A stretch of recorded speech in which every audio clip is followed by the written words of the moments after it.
From an old but still impressive London landmark to a brand new and decidedly impressive seagoing vessel, the 42,500-ton Oriana, largest liner built in this country for 20 years.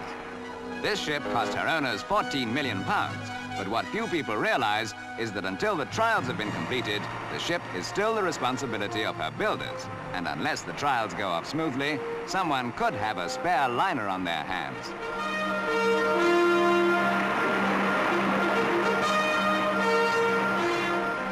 The highlight of the trials was the measured mile speed test, and before this, such conditions as wind, force and direction have to be carefully measured. For this reason, too, the mile-long course, which has been measured out in the Clyde off the Isle of Arran, is taken in both directions so that a mean average speed is recorded.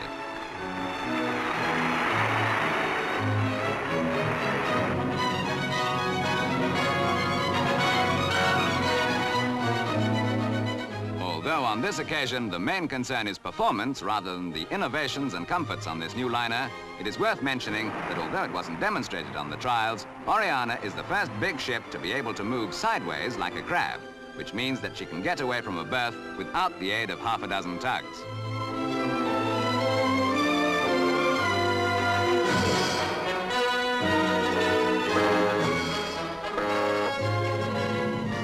The engine room, despite its dazzling array of instruments and dials, is in fact a greatly simplified version of the conventional type, with everything grouped together on one deck.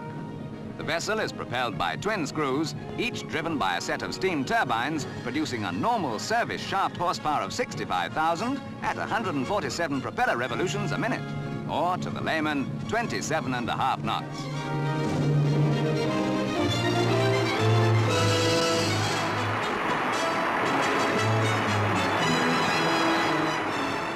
Along the measured mile, the ship goes flat out, and the average speed for Oriana's 2 runs was 31 knots.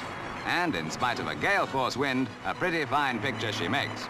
Although, of course, speed is not always of prime importance on modern liners, they have to rely too on comfort, leisure, and their own unique atmosphere.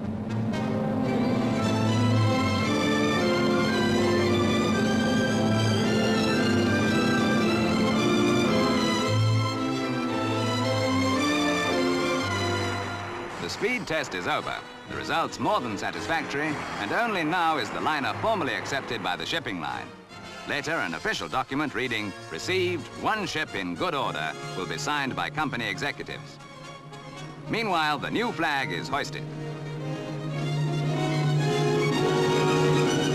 And so, a great new liner goes into service, and the dream of a team of brilliant designers, craftsmen and technicians is fulfilled. Long may she sail.